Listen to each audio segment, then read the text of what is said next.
Olá, pessoal, boa noite. Sejam bem-vindos a mais uma live Vida de Líder, onde a gente tem trazido consultores, executivos e pessoas bastante experientes na liderança para compartilhar essa experiência e trazer para nós mais ainda facilidade no nosso dia a dia, né? As lives Vida de Líder têm esse objetivo, que é facilitar a vida do líder e, de fato, trazer para nós alternativas, conhecimento. Eu percebo, gente, que o conhecimento transforma muito as nossas vidas, né? Na Bíblia já diz que o meu povo padece por falta de conhecimento. Então, quando a gente não tem conhecimento, quando a gente não consegue acessar essa experiência, né, essa vida, essa grandeza que existe disponível, né, para a gente acessar, a gente acaba sofrendo bastante. Então, o conhecimento realmente liberta, e eu sou fruto disso de verdade. Eu acho que o conhecimento é transformador. E a pessoa que vai estar com a gente hoje é uma pessoa que impactou muito a minha história e trouxe para mim bastante conhecimento, né? Então, sejam muito bem-vindos, porque eu já quero colocar ele aqui junto conosco para poder falar isso para ele nessa super oportunidade, né? Que é um presente muito grande poder estar com o professor Youssef hoje. Boa noite, professor. Boa Eu não noite. perco o hábito de chamar de professor, né? Porque, de fato, você o é para mim, né? Então, eu fico muito feliz com essa oportunidade. Seja muito bem-vindo, professor. Eu que agradeço, professora Marta. Aprendi chamar você também de professora Marta. É Que verdade. bacana, que Pois bonito, que é. bacana. Que bom, professor. Eu estava comentando aqui, né? E sejam bem-vindos a todos que estão entrando aí. Quero que vocês usem e abusem desse horário, dessa oportunidade, porque a gente está aqui com alguém que tem muitas horas de voo, tem muito conhecimento, muita gentileza, muita generosidade, né, para compartilhar. Então, você que está entrando aí conosco, seja muito bem-vindo e vamos aproveitar bastante essa experiência aqui com o professor Youssef. E eu tenho uma história muito importante, né, com o professor Youssef, que é ele me formou nos 7 hábitos das pessoas altamente eficazes. Tanto ele me deu o treinamento dos 7 hábitos, quando eu fiz o treinamento, e eu costumo dizer, professor, que o treinamento dos 7 hábitos foi um divisor na minha vida. Eu sou uma Marta antes e depois do treinamento, porque lá no treinamento eu escrevi a minha missão, né, de vida. E a partir daquele momento eu busquei realmente fazer essa missão acontecer, né? E você foi o canal disso. E depois nós fizemos a formação de facilitadores dos 7 hábitos, né? Eu passei a poder dar os 7 hábitos. E você também foi o facilitador, né? Foi o meu formador lá. Então eu tenho uma gratidão muito grande por você, porque eu acho que a gente mudar a vida de outra pessoa, a gente ser canal de mudança, né? Porque eu acho que a gente não muda ninguém, né? A gente É ser verdade. canal de mudança na vida de outra pessoa é um grande presente, né? Então eu queria te dizer isso, acho que você já sabe, mas queria reforçar essa importância sua, né? Na minha carreira e na minha vida, né? Então, muito obrigada também por estar aqui conosco. Tem algumas pessoas chegando aí já. O Edjai, que é um outro grande amigo, e o Yusuf está morando em Portugal agora. Maravilha, Uma delícia, né? gostei. Portugal maravilhoso. Estou tirando a minha cidadania portuguesa. Tá tirando? Eu tenho uma ideia de fazer meu doutorado lá em Coimbra, morar em Coimbra, estive lá Que legal. e isso é maravilhoso. Olha só, Portugal é fantástico, né? Eu tive uma oportunidade há 2 anos, estive lá com meu marido e nós ficamos encantados, assim, é É muito maravilhoso lindo. e um berço de conhecimento, né, professor? Pessoal, e eu queria dizer para vocês que estão chegando agora, né, que o professor vai sortear para nós um livro dele, né, de autoria dele. Olha aí, tá na mão já, olha só, Empreendedorismo para Jovens. Então, é um livro que tem ferramentas, né, um livro que ensina mesmo os jovens a partirem para o empreendedorismo, né? Então, quero Livro convidar prático. você a compartilhar essa live, né? Compartilha, manda para mim o compartilhamento e aqueles que compartilharem a live a gente vai sortear entre vocês e o professor vai autografar esse livro e mandar para nós, né? Mandar para quem, é claro, for o sorteado. Então compartilha, porque vai valer a pena aprender com esse mestre aqui. E o professor Yusuf tem um currículo assim muito extenso, então eu vou fazer só um resuminho dele, né? Ele é palestrante, é advogado, é professor, é filósofo, é senior coach, né? E é consultor. E o professor Yusuf já passou por grandes instituições, né, gente, nos Estados Unidos. Ele já fez formações, por exemplo, na Unicamp, na FGV de São Paulo. É meio o sonho de muita gente, né? Essa super experiência, né, professor? Então, assim, nem vou falar o teu currículo da grandeza que é, mas quero passar logo a bola para te ouvir, né, para a gente aprender com esse momento agora. Primeiro eu queria entender, professor, como é que você está lidando, né? Como é que está o teu trabalho hoje e como é que você está lidando com esse momento de tanta mudança, né? Esse momento tão desafiador que eu acho que está para todos nós, né? Como é que você está vendo esse momento, né? Então, nós temos, na verdade, 2020 foi um marco zero do século XXI. Esse século XXI ele já vinha sendo colocado como uma mudança radical, forte, desde o final da década de 90. E ele começou um pouco devagar ainda, as pessoas ainda tendo uma dificuldade de entender isso. E em 2016, 2015, na verdade, teve um Fórum Econômico Mundial, onde Klaus Schwab colocou 3 premissas que iriam valer daqui para frente para o século XXI. A primeira delas é a questão da velocidade. A velocidade com que as coisas iriam acontecer. Não é o tempo, mas sim a velocidade como as coisas, como nós estamos acostumados a fazer, que é a questão da informação. O segundo pilar é exatamente a questão do conhecimento. Não dá mais para ser um conhecimento raso. Tem que ser um conhecimento profundo para que você possa exatamente conviver com a velocidade com que as coisas acontecem e a tecnologia, que é a terceira, auxiliando nessa questão de unir essas 3 pilares para que a gente tenha sucesso no mercado.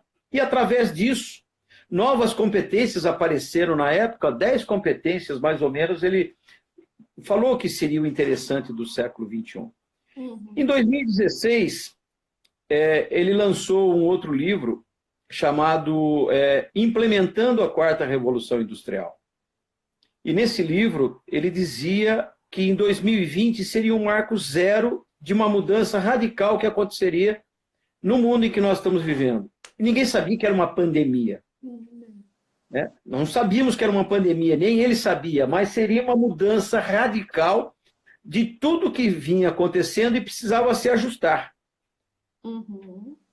E aí, isso tudo trouxe o quê em 2020? Uma primeira fase de 2020 muito próxima do início do ano. Eu estava até fora, eu estava em janeiro, eu estava na Espanha, voltei da Espanha e eclodiu toda essa questão da pandemia, mas muito fraco ainda, esperando o carnaval. Em março, efetivamente, Desde março nós estamos em casa. Eu até brinco com as pessoas que eu estou fazendo 3 cursos hoje, né? E um deles é prisão domiciliar, para aprender a viver aí. Uhum. E então nós tivemos uma fase de 2020 muito curta, que é a fase inicial antes da pandemia. O que acontecia antes da pandemia?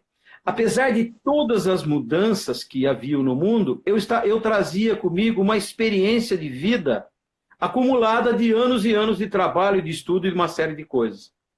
E aí entrou a pandemia, o mundo parou. Todo mundo parou. O mundo inteiro parou. Uhum. E aí vieram o quê? O que nós vamos fazer agora? O que é necessário fazer agora? Bem, durante a pandemia, o que eu estou fazendo é me preparar para a pós-pandemia. O que é me preparar para a pós-pandemia? Algumas competências novas eu preciso aprender durante essa nova pandemia, essa nova vida que nós teremos. Não vai ser mais igual. Converso com muitos professores catedráticos de inovação, de neurociência, de inteligência artificial, da USP, de todas as grandes faculdades, tenho conversado muito com eles. Hoje mesmo eu estava com uma dona de uma nova universidade que vai surgir, que nós estamos criando agora, chamada Sofia, e nós estávamos exatamente fazendo o plano de ação, ou seja, o plano de negócio dessa universidade, que ela será totalmente diferente do que nós estamos acostumados a entender como universidade. Cursos. Eu estou fazendo um doutorado agora, que chama doutorado, de uma nova metodologia de ensino, chamada metodologia dirigida, que ela não tem diploma, não tem aprovação do MEC, não tem nada. Para que eu preciso disso? Por que eu preciso do diploma? Para que eu preciso da aprovação do MEC para aprender uma coisa que eu quero aprender? E essa doutoramento é uma metodologia que fala sobre como nós vamos aprender. O que eu quero aprender? Aquilo que eu me apaixono, vou pesquisar a fundo, vou debater isso com a sociedade e, quem sabe, se isso for uma coisa boa, ela fica de legado para a sociedade. Mas eu estudo aquilo que eu quero. Essa é uma nova visão de educação para o futuro. Diferente, Exatamente, completamente diferente. Uhum. E aí eu vi essas coisas que estão acontecendo durante a pandemia. Uhum. E depois da pandemia, me perguntaram esses dias, como você enxerga o mundo pós-pandemia? Falei, se eu soubesse, eu ficaria milionário. Não sei.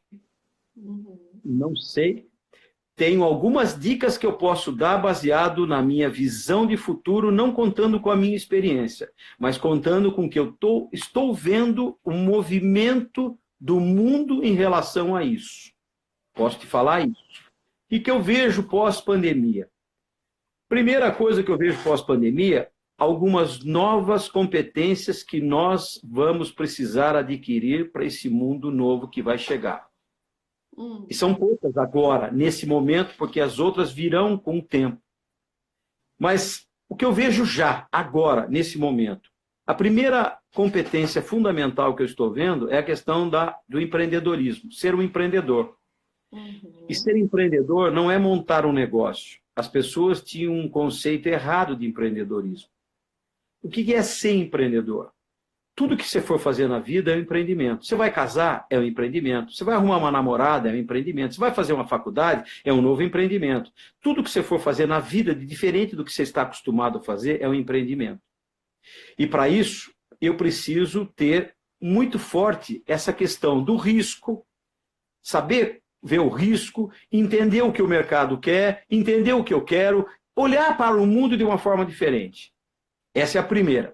A segunda, ela vem desde o início do século XX, e ela é uma coisa que estava ligada a uma meta crucialmente importante das organizações, chamada sustentabilidade. Essas duas que eu vou falar agora são exatamente essas que vão estar ligadas à sustentabilidade da raça humana nesse momento, de pensar nessa mudança. A primeira é a criatividade e a segunda, inovação. Se eu não tiver essas duas novas, eu não vou conseguir sobreviver no século XXI. a partir pós-pandemia. E uma outra que é muito ligada e que muita psicologia vinha estudando, que é a questão do cérebro, mindset, modelo mental, tudo isso, é a abertura para o novo. Eu preciso estar aberto para o novo. Estar aberto para o novo é pensar fora da caixa.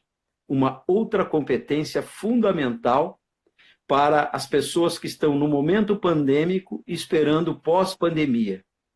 Então, o que é isso fundamentalmente? É olhar para a abertura para o novo, ter essa abertura no seu coração, na sua mente, tudo. Porque uma crença fundamental do século XXI vai vingar daqui para frente. Cooperação. Diferente do século XX, que era competição. Uhum. E eu estou trabalhando hoje, cooperando, por quê?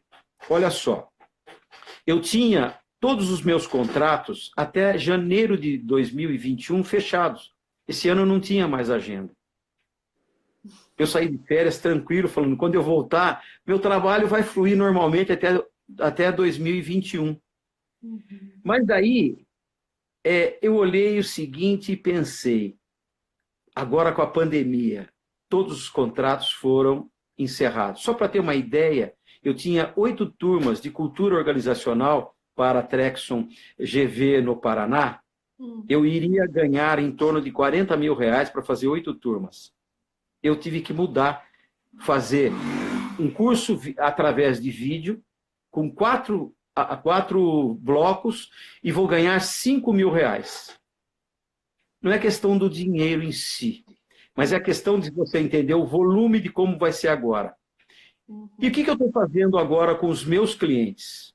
Estou ajudando gratuitamente eles a mudarem, a entenderem esse novo momento para não fechar, não quebrar, porque se eles fecharem e quebrarem, o que vai acontecer? Eu perco os clientes.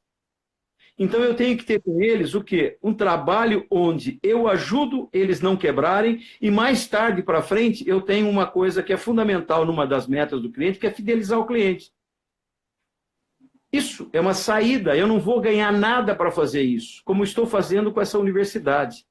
Mas estou fazendo tudo o que eu posso para ajudar essa universidade a crescer, a estar aí na frente.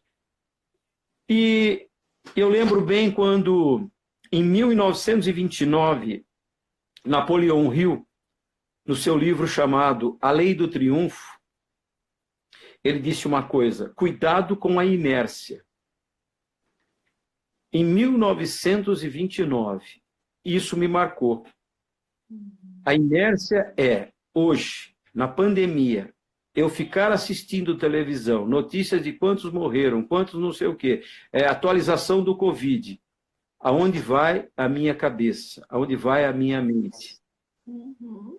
O que eu preciso fazer é sair da inércia. O que eu posso fazer de diferente quando, dentro da pandemia agora, de aprendizado, de fazer vários cursos, estou fazendo vários cursos internacional, curso, agora entrei nesse outro, estou terminando o meu mestrado, um outro segundo mestrado que eu faço lá na Flórida, na Must University, estou na fase agora de defender o meu artigo, né, final, está na revisão com o meu revisor, antes de mandar para o meu orientador. Então, tudo isso eu estou fazendo agora, nesse momento de preparação. Por quê? Eu estou estudando, continuando a estudar, que traz novas ideias, abre para o novo, e traz sustentabilidade, ou seja, mostra novos caminhos de inovação, criatividade e empreendedorismo. Você que é coach sabe bem disso. Nós somos coaches e precisamos de coach. O que aconteceu com a pandemia agora, quando começou a pandemia? A primeira coisa que eu fiz foi rever todos os meus processos e a minha organização. Eu fui fazer um coaching interno. Contratei 4 consultores para revisar a minha organização e pensar como eu posso, daqui para frente, olhando para a minha empresa, o que eu tenho de patrimônio dela, que é patrimônio que está aqui, usar isso de uma forma diferente para trabalhar o coaching. E fui buscar nos Estados Unidos, através do ICF, um coach que há muito tempo acontece lá, mas não acontece aqui, que é o coach de equipe. Em vez de eu fazer coach individual, executivo, por que não fazer coach com a questão de equipe? Usando o pensamento do Peter Senge. Equipes de alto desempenho para formar organizações que aprendem. Essa vai ser a nova toada das organizações e equipes para o futuro. E eu tenho que estar preparado para isso. 3 brasileiros estão fazendo esse curso. 3. E quantos números de coaches que nós temos no Brasil? Nossa, milhares e milhares, né? Só 3 brasileiros fazendo. Entendeu? Então, essa sugestão que eu dou é: continue estudando. Daqui para frente nós não vamos poder parar de estudar. Professor, eu fico assim, né, do que você está trazendo para nós, né? Essa importância da gente entender essas novas competências, né? Ontem a gente estava aqui com um colega falando sobre cooperação. Ele vem de um sistema de cooperativismo, né? E a gente falava, quando você fala da cooperação, né? Eu sei dos trabalhos que você faz, né? De apoio a empresas, né? Eu sei do investimento que você faz para servir, né? E esse entendimento, esse mindset de cooperação, eu acho que ele movimenta, inclusive, as demais competências, né? Porque o meu empreendedorismo, a partir de agora, precisa ter... Eu acho que a nossa história é muito parecida, né? Eu cheguei em janeiro ali, com a agenda até agosto, setembro, praticamente fechada. E aí, em março... sem nada, né? Sem agenda, queda de faturamento de mais de 80%, né? Me reinventando completamente. Mas eu percebo assim, né? Esse empreender, ele passa a ser muito voltado para movimentos cooperativos, né? O que você pensa disso, assim? Eu trabalho com cooperativa desde 2008. Um dos maiores clientes que eu tenho é o Sicredi, o sistema Sicredi, que é um sistema financeiro. Estávamos graças a Deus, de pessoas da Sicredi. Exatamente. Eu trabalho com a Sicredi desde o Rio Grande do Sul até o Nordeste, tenho vários clientes. Vários clientes foram meus alunos de MBA das cooperativas do Sicredi.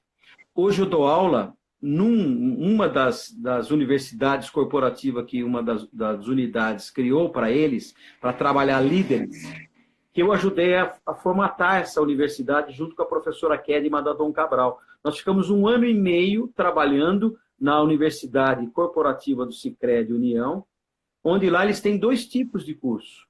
Eles têm uma escola chamada Escola de Talentos, isso em 2019, 2018, 2019. Escola de Talentos, onde todos aqueles que entram na cooperativa se preparam para ser um futuro gerente. Ele não precisa buscar no mercado. Eles preparam os gerentes. E depois, quando ele passa gerente, ele começa a fazer uma academia que equivale ao diploma depois dele de um MBA pela FGV. Então, o sistema cooperativo, ele é a crença do século XXI e começou muito forte antes da pandemia.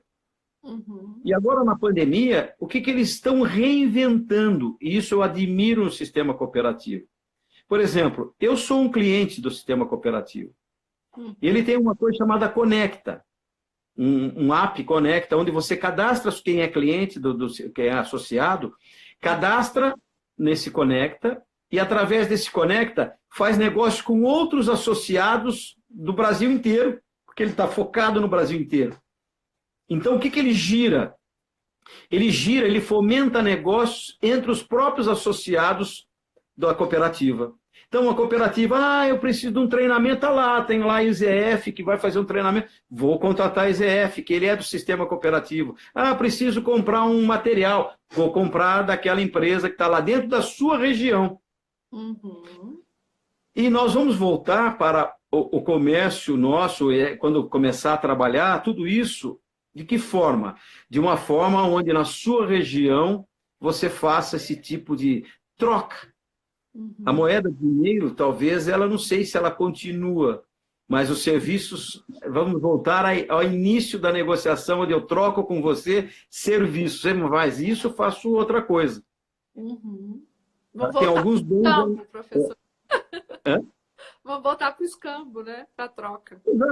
Exatamente. Então, alguns produtos a gente não vai conseguir fazer isso, que são produtos de alto valor agregado.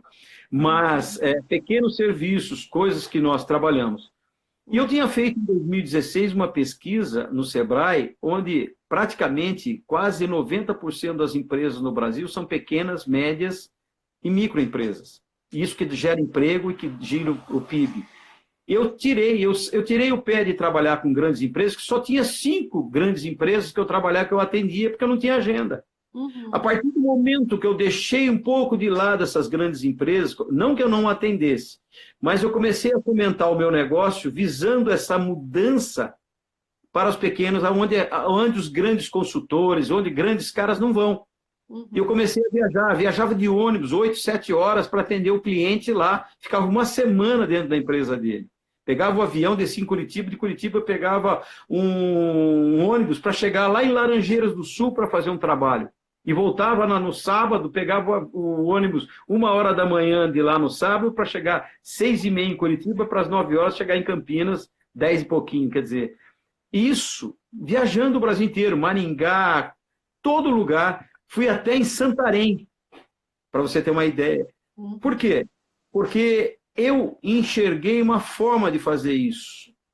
E um outro hábito que as pessoas não têm e nós vamos precisar adquirir agora a partir de pós-competência, de pós-pandemia e trabalhar agora, é o hábito da prevenção. Isso aqui serviu para a gente abrir os olhos. Com esse momento, esse coisa. Vamos, fica em casa, fica em casa, fica em casa. Quem pode ficar em casa? Quem tem dinheiro para ficar em casa?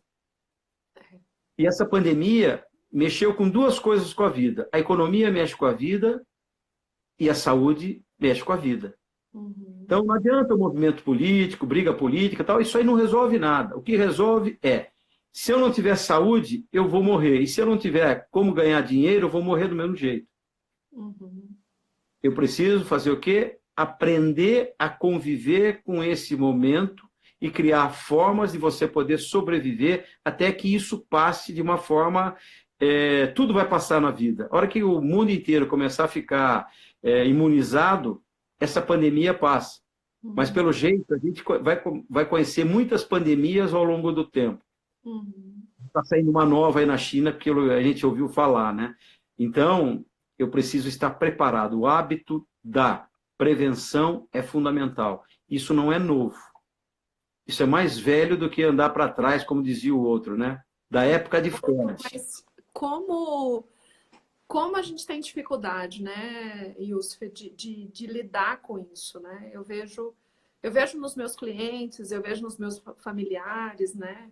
Até alguns anos atrás também, eu também não tinha o hábito, principalmente de economizar, de investir, né? Então, eu tenho certeza que quem se preparou nesse sentido, principalmente financeiro, né, está passando para isso com um fôlego, com um fôlego diferente, né?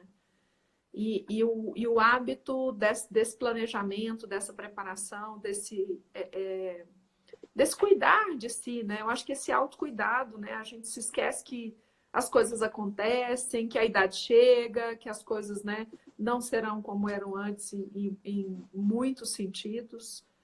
E a gente se esquece de se preparar, né? Isso é bem primordial, assim. É uma coisa que para mim fica muito forte, né, depois que eu fiz os 7 hábitos, né, contigo lá. E professor, como é que ficam, então, por exemplo, a gente já falou bastante aqui, né? Você trouxe já as competências, já trouxe essa visão, né, de como é que você vê esse pós-pandemia, né? Mas como é que ficam as lideranças, né? Eu estava pensando muito, eu tenho pensado muito sobre isso, tanto que a gente criou esse canal aqui, né, professor, para contribuir também, é uma forma de contribuição com os líderes, né, com os meus clientes e com quem quer que esteja aqui, né, que tenha vontade de participar.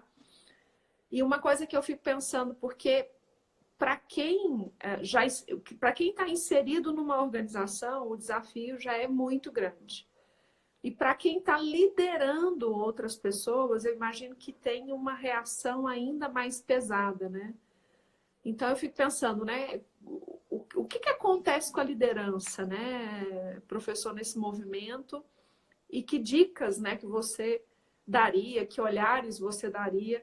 É lógico que a gente já falou aqui das competências, né, mas eu queria agora aprofundar um pouco mais na questão dos líderes, desse papel, né? Primeiro que o papel de liderança muda completamente, né? Eu estava falando com um cliente a semana passada, nós fizemos um programa bem grande de desenvolvimento no ano passado lá, e a gente falava o seguinte, a gente fez um programa de desenvolvimento de 6 competências essenciais para eles lá, e aí a gente falava, se a gente fosse fazer esse ano, já era outro programa de desenvolvimento. Aquele que a gente fez, não é que não serviu, né? Mas ele já não atendia às necessidades atuais, né?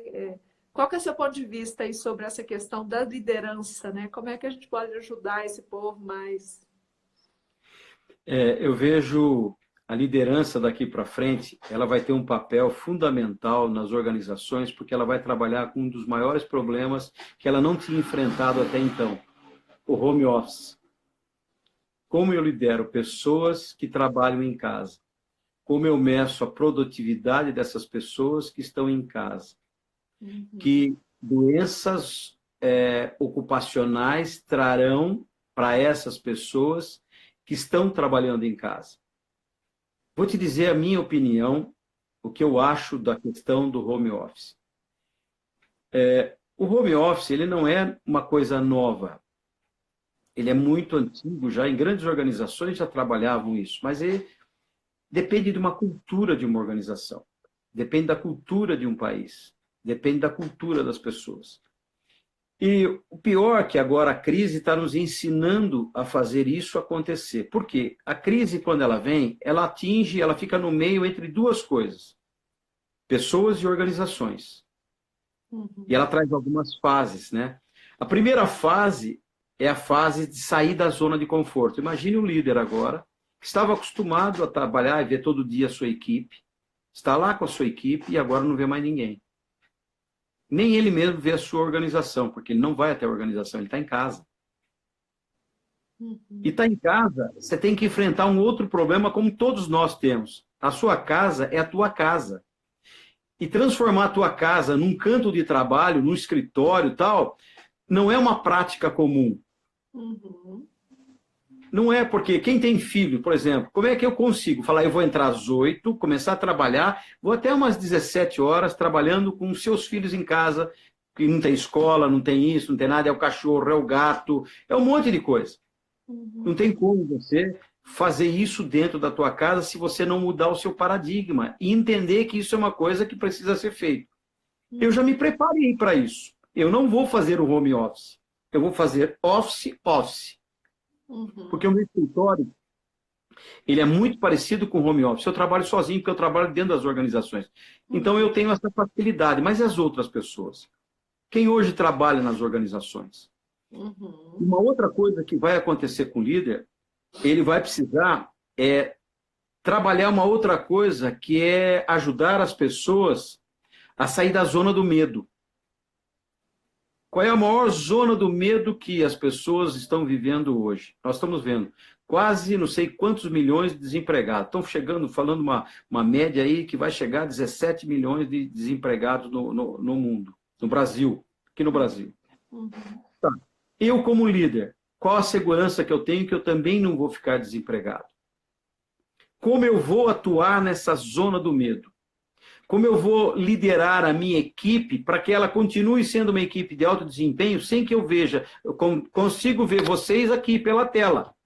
Mas eu ver pela tela uma coisa, participar, estar junto, fazer aquele trabalho de tantas competências que nós fizemos para isso. Eu vou ter que me reinventar, não tem como, não tem uma lição. Eu preciso, a primeira coisa que eu tenho que entender é fazer uma grande reflexão e entrar dentro de você. E eu vou te falar uma coisa que eu descobri sábado retrasado. Apesar de ser filósofo também, eu sempre tinha Sócrates como ele usa sempre um jargão dizendo: conheça-te a ti mesmo. Isso, ao longo do tempo, vem trazendo conheça-te a ti mesmo. Aí todo mundo falava, bom, conhecer a ti mesmo é pensar no sentido da vida, é pensar em fazer uma missão, é fazer um monte de coisa. Nada disso. O conhecer-te a ti mesmo é exatamente olhar para dentro de você, porque nós somos sistemas. E nós vamos trabalhar sistemas daqui para frente. O que é sistema? Olha para dentro de você, no teu corpo. Você tem colônias de células que estão anos-luz à nossa frente. Elas já passaram pela quarta revolução industrial há muito tempo atrás. Todas as colônias, as comunidades de células do ser humano, nós somos colônias e comunidades de células formadas. E por que nós não somos iguais àquelas colônias? Que eles têm um sistema judiciário, eles têm um sistema social, eles têm um sistema de tratamento de água, eles têm tudo, até uma forma de socialmente conviverem com outras colônias. Eles sabem muito bem como fazer isso. Por quê? Apesar de serem interdependentes, trabalham por um objetivo comum que somos nós. Olha só o ensinamento da pandemia. Que incrível isso! Eu sou um sistema que, se eu entender o que está dentro, eu vou conseguir olhar e liderar movimentos que daqui para frente vão ser como as células, porque se eu quiser ser diferente, materialista, individual, eu vou sucumbir no mundo em que nós vivemos, porque ele é puro sistema. E por que a gente não olha para dentro e não consegue viver isso? Porque nós temos uma coisa que Freud descobriu em 1930, o ego. O ego não deixa você olhar para dentro, porque a mente não vai deixar você, porque ela é uma coisa terrível, e ela se associa ao ego se você deixar. Por isso que Viktor Frankl falou para a gente, naquele segundo hábito, entre o estímulo que você recebe do mundo e a resposta que você quer dar, você tem um espaço. Nesse espaço, lidera o seu poder de escolher. E quando você tem um ego inflado, o seu poder de escolha, você perde. E aí o que acontece? Eu, como líder, tenho que primeiro olhar para dentro. Nenhuma crise no mundo piores do que essa que nós estamos vivendo, que foi a gripe espanhola, a Segunda e a Primeira Guerra Mundial, que matou muita gente perdeu tudo, não tinha nem como voltar para casa. Como é que eles sobreviveram? Como é que nós temos sobreviventes até hoje disso? Porque viveram como as colônias que nós temos e as comunidades dentro. Comunidades que se ajudam mutuamente para que as pessoas sobrevivam, para que a gente tenha vida. Porque o que o nosso conjunto de célula dentro faz? Eles trabalham interdependente, cada um tem a sua colônia, cada um tem a sua comunidade, mas para um bem comum, deixar você vivo. Seja o que acontecer. Quando você sucumbe, quando uma dessas colônias que estão, ou comunidades que vivem dentro de você, quer se separar do todo, vira o câncer. O que é o câncer? Nada mais é do que a interdependência materialista querendo viver, ela querendo comandar tudo. Ela sucumbe ao resto. Porque o todo ligado faz com que você, eu, você e todos nós estamos juntos, vivos. Nossa. Esse é o que o líder agora vai ter que pensar para poder, no momento que ele se reunir de novo, eu não sei se isso vai acontecer, se a gente vai, porque a tecnologia está trabalhando para que isso não saia mais disso, trabalhando isso, vão criar novos hábitos, criar novas formas de relacionamento, as pessoas vão se relacionar diferente, porque nós estávamos acostumados a abraçar, a beijar as pessoas, dar mão, agora não pode nem isso mais. Mas como é que eu faço? Vou deixar de me relacionar, vou deixar de viver? E eu não vou buscar, não vou ter outra saída para ir em outro planeta que não existe. O meu planeta é esse, eu não tenho para onde ir. E o mundo inteiro está vivendo isso. Então eu tenho que sair da zona do medo para ir exatamente para uma zona chamada zona do aprendizado.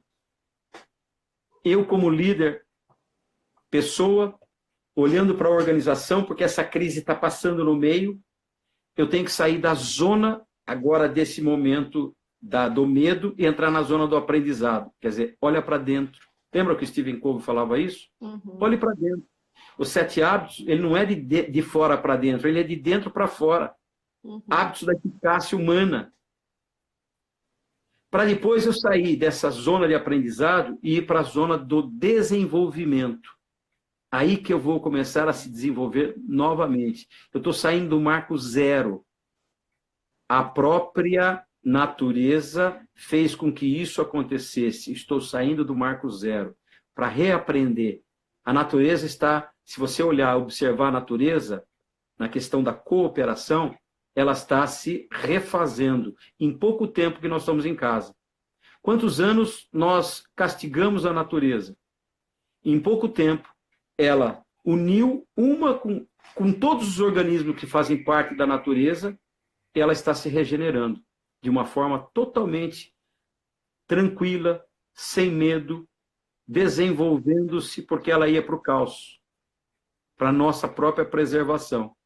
O líder hoje tem que pensar nisso. Não sei se isso ficou claro para vocês todos, para você também, se você entendeu isso que eu estou dizendo. Entendi. Eu não tenho uma receita pronta para dizer para o líder, olha, daqui para frente, você vai ter que fazer assim, assim, assado. Não existe. Eu, como pessoa, você, todos nós teremos que aprender, porque a primeira liderança não está em liderar a equipe. Eu vou aprender liderança porque quando eu aprendo a liderar eu mesmo em primeiro lugar, eu consigo liderar os outros. Perfeito. Professor, ficou muito claro para mim, né? Quando você fala nós somos, eu anoto, né? O pessoal fala assim, tá? Eu fico fazendo as lives e eu fico anotando tudo que vocês falam aqui e aprendendo também, porque quando você fala que nós somos sistemas, eu acredito que uma das maiores ou das formas mais rápidas da gente sair desse movimento de crise, e aí eu não estou falando de voltar ao normal, né? Mas eu estou falando de ir ao encontro do novo normal, né? Encontrar uma outra alternativa, entendendo que nós somos sistemas, né?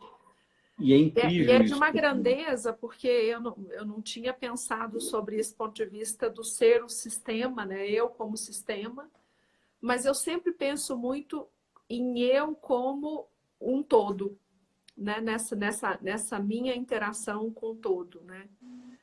De como é que eu colaboro, de como é que eu posso tornar a vida do outro mais fácil. E a gente sai de um ponto de vista de egoísmo muito forte, a gente sai de um ponto de vista da própria competição. E eu falava até ontem com o Arley, que é do Sistema Sicredi, né? E a gente conversava sobre isso, porque quando eu penso em cooperação, e aí agora acrescentando, né, o teu ponto de vista de que nós somos sistemas, dentro de um sistema, esse sistema não funciona se não existir essa cooperação, né? Então... Exatamente. Ele é uma toda engrenagem. E a liderança, quando a gente, antes de chegar aqui, o âmago dessa liderança está exatamente numa coisa chamada confiança. Não existe líder sem liderados. E para você ter liderados, você precisa, primeira coisa que está no centro, a confiança. E isso não vai acabar, porque é um princípio.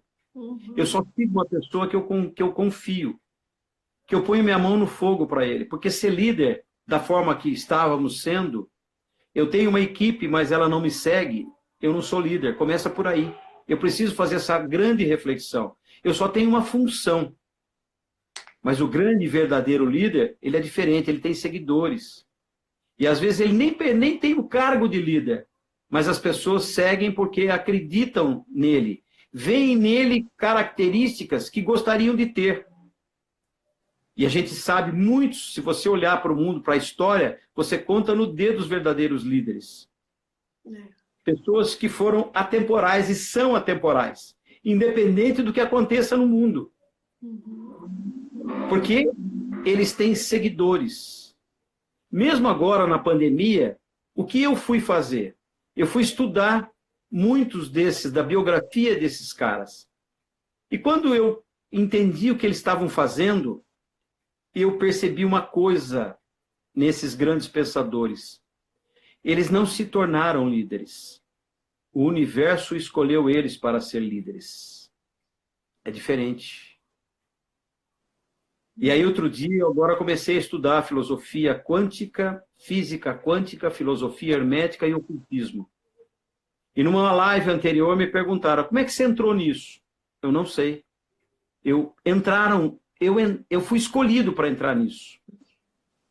Você entendeu qual é a diferença? De tanto que eu li esses caras, alguma coisa me dizia que eu estava me preparando para conseguir isso. Eu não estou dizendo que eu sou o líder que tenho seguidores. Mas eu estou entendendo a vida de uma forma totalmente diferente do que eu entendia antes. Só por entender e buscar por trás desses líderes o que eles faziam.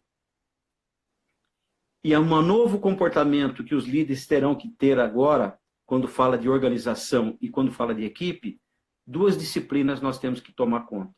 A primeira delas, fenomenologia. O que estuda a fenomenologia? Ela estuda o comportamento. Comportamento das organizações, comportamento humano. Eu preciso prestar atenção no comportamento, eu como líder. Se você analisar hoje, quantos divórcios estão acontecendo, aumentou em 50% o divórcio, aumentou homicídio em crianças, separação, feminicídio, tudo isso está acontecendo nessa pandemia porque nós não estávamos preparados para ficar em casa parado e rever tudo isso. E como a gente tem que olhar para isso, né, professor? Para isso. E a segunda, uma das fundamentais, o coach ele tem duas disciplinas que um coach precisa aprender. A primeira delas é a maêutica. O que a maêutica faz? A maêutica é a arte de você fazer perguntas, por isso que chama perguntas poderosas. Né? E a outra é a arte da interpretação. Interpretar o que está por trás daquilo que você está enxergando. Por trás daquilo que você está sentindo. A emoção do outro. Porque às vezes ele está falando mal, ele está dando um sinal para você e você não está escutando. E entra nesse momento uma das coisas fundamentais no estudo, as inteligências. Começou com a inteligência emocional do Daniel Goleman, e agora existe a inteligência visual. O que a inteligência visual faz?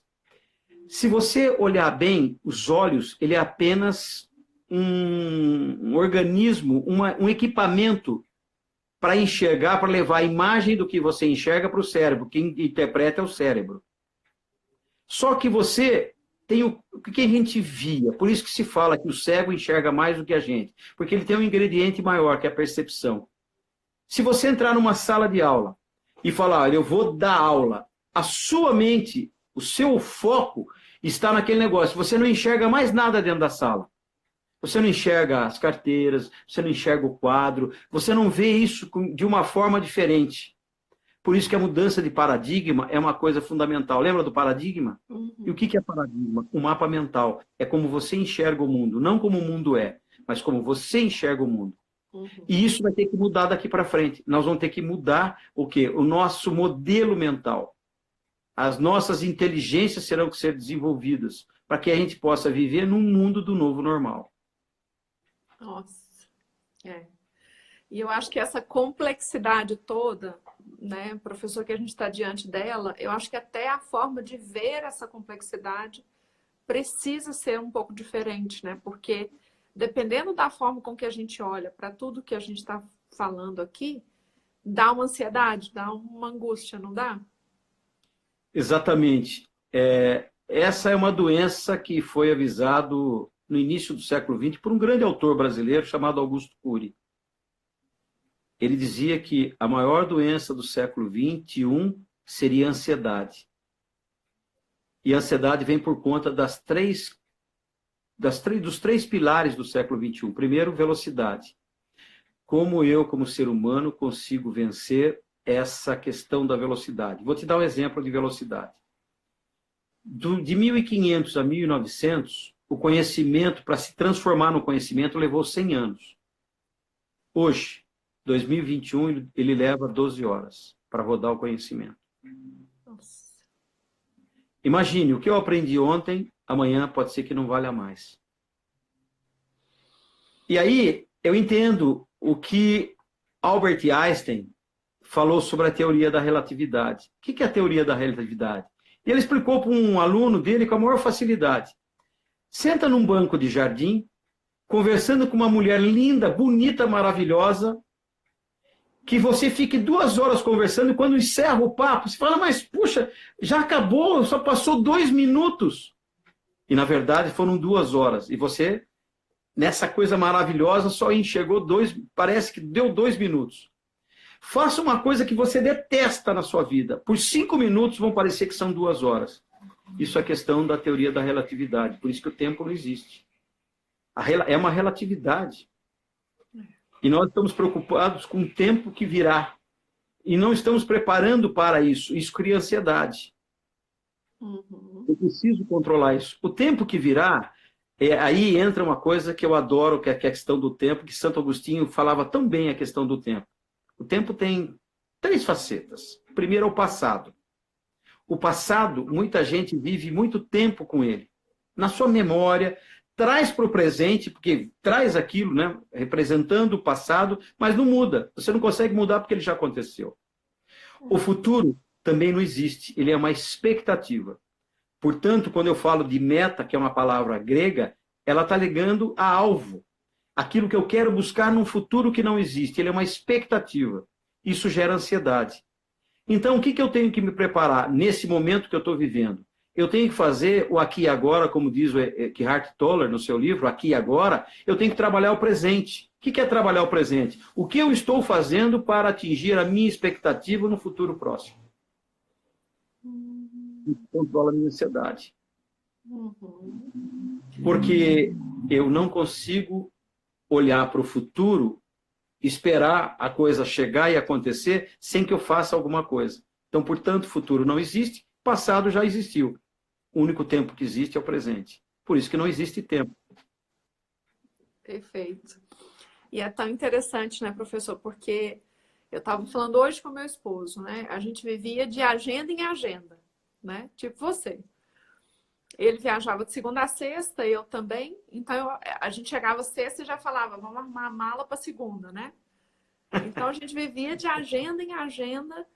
E quando sai esse movimento, né? Porque uma coisa também que eu falava com o cliente, até foi ontem, a gente não teve uma mudança só no trabalho, né? Nós tivemos uma mudança na vida. Os planos que eu tinha para esse ano foram todos desconstruídos. Não foi só o meu trabalho que mudou, né? Não foi a minha vida, né? As viagens que eu queria fazer, enfim, os investimentos que eu queria fazer, tudo foi mudado, né? Então, esse espectro de olhar e falar assim, a gente ainda não sabe aonde a gente vai aportar, né? A gente saiu nesse barco, deu uma ventania, né? E nós estamos nessa maré e a gente ainda não sabe onde a gente vai aportar.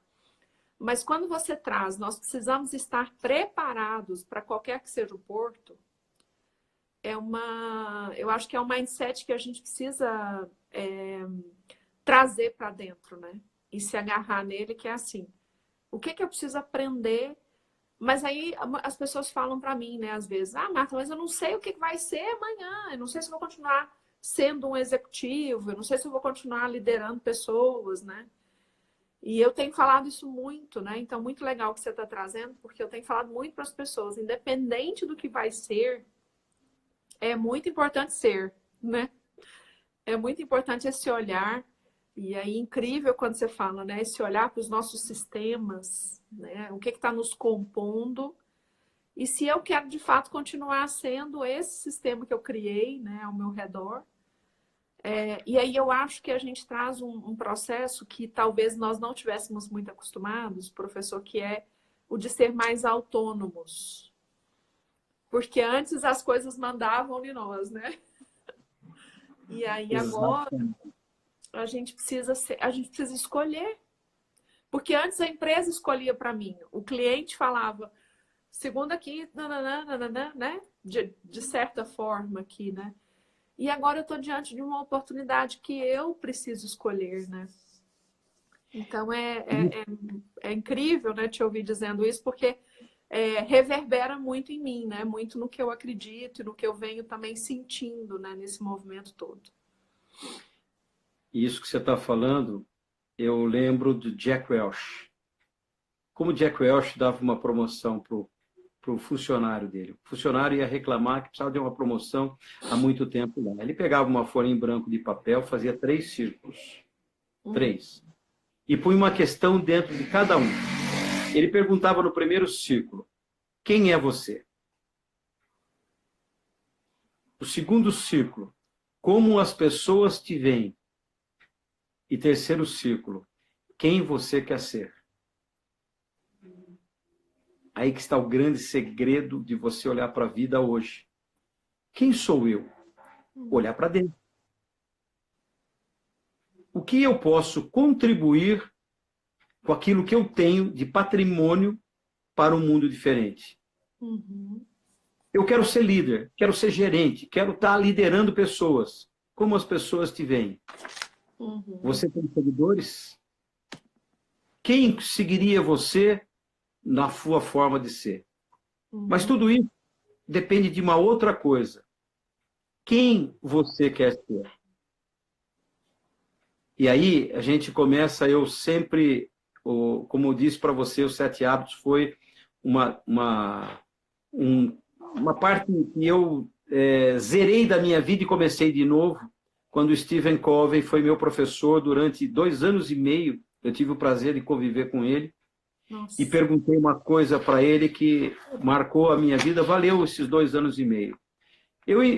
Onde ele ia, ele era um cara que era seguido por muita gente, tanto que ele foi considerado entre os 7 maiores líderes do mundo na época. Eu perguntei para ele: como é que eu faço para ser famoso como o senhor? Eu quero ser um cara, eu quero ver o senhor, porque eu via nele as características que eu gostaria de ser. Ele falou: quem falou para você que eu sou famoso? É da grandeza que você tem que sair do sucesso para a grandeza, do sucesso para a significância. E aí eu entendi a humildade dele, porque as pessoas queriam estar do lado dele. Porque ele jamais deixou de atender alguma pessoa. E ele tinha uma marca pessoal que cativava as pessoas, e isso era muito forte, o sorriso dele. Por isso que ele não parecia a idade que ele tinha. Falava que ele tinha 79 anos, ninguém sabia. Como é que um cara daqueles 79 anos não é possível? Porque ele sempre sorriu, sempre atendeu as pessoas. E sempre, quando alguém perguntava alguma coisa, ele nunca deixou de responder. E se ele não soubesse, ele falava assim: eu vou pesquisar e vou te responder. E ele aprendeu com 200 anos de biografia de pessoas famosas para chegar no modelo que ele desenvolveu, chamado 7 hábitos. Quando eu aprendi os 7 hábitos pela primeira vez, para começar a colocar isso na minha vivência, eu estudei 80 autores diferentes. Tinha autor com 11 tomos, 11 livros, para estudar o que é um hábito de eficácia. E aí eu entendi por que ele me falou isso. Ser famoso dura pouquinho. Quantas pessoas famosas você conhece no mundo hoje? Se falar para você, conhece o Tarcísio Meira? Foi um cara famoso, galã de novela, de televisão. Quem lembra do Tarcísio Meira? Agora, quem lembra de Madre Teresa de Calcutá? Quem lembra de Irmã Dulce? Quem lembra de Gandhi? Quem lembra de Martin Luther King? Quem lembra de a Princesa Di? Quem lembra de Sócrates? Quem lembra de Jesus Cristo? Todos lembram, e anos, lembram das pessoas que deixaram um legado na vida, um marco, que ajudaram as pessoas a crescerem. Quando eu entendi isso, em 1999, 2000, eu fiz a minha missão pessoal como coach e professor, que é: eu quero continuar viajando o Brasil para ajudar pessoas a crescerem, vê-las crescerem, pois assim a minha missão como coach, professor, estará cumprida. E você está cumprindo ela muito bem, viu? Eu sou prova disso. Professor do CF, só temos 50 segundos, né? O papo foi maravilhoso. Eu que agradeço. Então, assim, muito obrigada. Sempre uma enxurrada de conhecimento, né? Quando a gente está com você. Muito obrigada pela disposição, muito obrigada pelo tempo, pela generosidade, viu? Um beijo grande para você, muito obrigada a todo mundo que esteve aqui conosco né? Você só me fala quem ganhou o livro para me poder mandar depois. Pode deixar, vamos sortear aqui, né? Para quem Me fala o mandou. nome que eu mando com uma dedicatória. Pode deixar, vamos mandar sim. Um beijo, professor, boa noite, muito obrigada, viu? Obrigado a todos que participaram. Obrigado, Marta, mais uma vez estar contigo. É um prazer enorme estar sempre contigo. Obrigada, um Agora beijão. te chamo de professora Marta. Ah, que honra minha.